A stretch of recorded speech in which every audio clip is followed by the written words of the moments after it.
નમસ્કાર મિત્રો, 24 બ્રેકિંગમાં આપનું હાર્દિક સ્વાગત છે। અત્યારે આપણે માલવણ ચોકડીએ લાઈવ છીએ અને આજે સવારે 5 વાગે આપણને મળતી માહિતી મુજબ આજે સવારે 5 વાગે જે ધાંગધ્રા સોલડી ટોલ ટેક્સ છે ત્યાં એક ડ્રાઈવરને માર મરાતા લુખ્ખા તત્વો દ્વારા ડ્રાઈવરને માર મરાતા ડ્રાઈવરો દ્વારા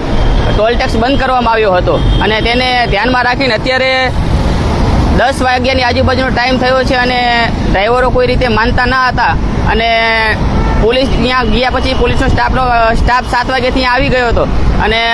ભીડ કાબૂમાં ન આવતા અને જેમ ડ્રાઈવરો ભેગા થતા ગયા એમ ડ્રાઈવરનો માંગોને ધ્યાનમાં રાખી અને ટોલ ટેક્સ ડ્રાઈવરો દ્વારા બંધ કરવામાં આવ્યો હતો। ડ્રાઈવરને વધારે મારવામાં આવતા ડ્રાઈવરની એક રજૂઆત હતી કે અમે જ્યારે ગાડી લઈને 2,000 3,000 કિલોમીટર આવીએ છીએ તો અમારે બધી જગ્યાએ ટોલ ટેક્સે લુખ્ખા તત્વો દ્વારા અમને હેરાન પરેશાન કરવામાં આવે છે। જો માલવણ ટોલ ટેક્સ હોય કે પછી વિરમગામ હાસલપુર ચોકડી હોય ધાંગધ્રા ટોલ ટેક્સ હોય બધી જગ્યાએ અમારે 50, 100, 200 રૂપિયા અમારી પાસેથી લેવામાં આવે છે જ્યારે કે એ કોઈ પોલીસ પણ હોતા નથી અને પોલીસના માણસો સાથે રાખીને એમની પાસેથી આ પૈસા લેવામાં આવી રહ્યા છે અને તંત્રને 2-3 વખત ધ્યાન દોરવામાં આવ્યું। હમણે થોડાક સમય પહેલાં માલવણ અને સોલડી ટોલ ટેક્સનો વિડીયો વાયરલ થયો હતો અને એમને ધ્યાનમાં રાખી અને તે વિડીયો વાયરલ થયો હતો છતાં પણ અત્યારે હજુ અઠવાડિયું નથી થયું અને બીજા ડ્રાઈવરને મારવામાં આવ્યો। તો ડ્રાઈવર મિત્રોને એક સવાલ છે કે ગુજરાતમાં પહેલાં યુપીમાં આવું હતું, ડ્રાઈવરોનું કહેવાનું એવું છે કે યુપીમાં આવું હતું, યુપીમાં આવા ગુંડા તત્વો જે છે જે ડ્રાઈવર મિત્રોને રોકી અને પૈસા ઉઘરાવતા હતા પણ અત્યારે યુપી કરતાં ગુજરાતની હાલત જે છે તે ખરાબ થઈ ગઈ છે અને ગુજરાતમાં જગ્યાએ ડ્રાઈવર મિત્રોને હેરાન કરવામાં આવે છે અને તેમની પાસેથી પૈસાની ઉઘરાણી કરવામાં આવે છે। તો પોલીસ સ્ટાફ કેમ કોઈ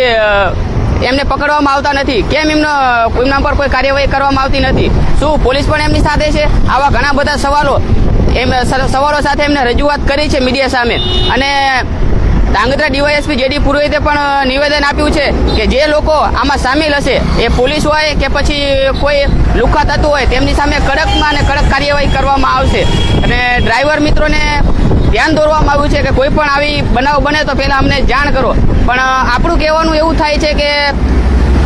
કોઈ પણ જગ્યાએ કોઈ પણ એરિયો હોય તો ગામડાઓમાં પણ કોઈ પણ ગેરકાયદેસર પ્રવૃત્તિ થતી હોય તો પોલીસને જાણ થઈ જાય છે। તો આવી ટોલ ટેક્સ જ્યાં સતત 24 કલાક કેમેરાની નજર હેઠળ આવી ગેરકાયદેસર પ્રવૃત્તિઓ થાય છે તો એ કેમ કોઈ કાર્યવાહી કરવામાં નથી આવતી? શું આમાં ખરેખર પોલીસનો ભાગ હોય છે? આવા પણ ઘણા સવાલો ડ્રાઈવર મિત્રો દ્વારા ઉઠાવવામાં આવ્યા છે અને ટ્રાફિકને ધ્યાનમાં રાખીને અત્યારે માલવણ ચોકડી ઉપર પણ ટ્રાફિકના દ્રશ્યો સર્જાયા હતા અને અત્યારે આપણને 5 મિનિટ પહેલાં એક માહિતી મળી કે ડ્રાઈવર મિત્રો જે સોલડી ટોલ ટેક્સ બંધ કરીને બેઠા હતા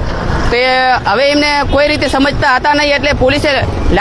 છેલ્લે પછી લાઠીચાર્જ કરીને ત્યાંથી ડ્રાઈવર મિત્રોને હટાવ્યા છે અને સોલડી ટોલ નાકું અત્યારે ચાલુ કરવામાં આવી રહ્યું છે પણ હજુ સવારે 5 વાગ્યાથી લઈને સોલડી ટોલ ટેક્સ બંધ હતો જેના કારણે અત્યારે ધાંગધ્રા સુધી ટ્રાફિક જામના દ્રશ્યો સર્જાયા છે। તો જે મિત્રો અત્યારે ધાંગધ્રા તરફ જઈ રહ્યા છે એમને હું ખાસ વિનંતી કરીશ કે એમને 1-2 કલાક ના હોય તો કોઈ પણ હોટલ કે ચોકડી ઉપર અત્યારે પોતાનું વાહન સાઈડમાં રાખીને અહીંયા આરામ કરી લે કારણ કે આગળ ટ્રાફિક જામના દ્રશ્યો સર્જાયા છે અને ઘણા બધા આવા વિડીયો પણ આપણી પાસે આવે છે અને સોલડી ટોલ ટેક્સ જે ડ્રાઈવર મિત્રોને મારવામાં આવ્યો એના પણ વિડીયો આપણી પાસે આવ્યા છે પણ તે ડ્રાઈવરને વધારે લાગવાથી અને લોહી વધારે નીકળી જવાથી એ વિડીયો ફેસબુક કે યુટ્યુબમાં અપલોડ કરવાથી વિડીયો ઓટોમેટિક બંધ થઈ જાય છે એટલે આપણે તમને બતાવી શકતા નથી। પણ જો કોઈ વધારે અપડેટ આવશે અને કોઈ પણ આગળની કાર્યવાહી થશે તો અમે તમને જાણ કરવાની કોશિશ કરશી। 24 બ્રેકિંગનો જે વિડીયો ફેસબુકમાં તમે લાઈવ જોતા હોય તો લાઇક, શેર અને સબસ્ક્રાઈબ કરો, યુટ્યુબમાં પણ જુઓ, સબસ્ક્રાઈબ કરો અને 24ના મિત્રોને ખાસ વિનંતી છે કે મારી ચેનલને સપોર્ટ કરો। જય હિન્દ।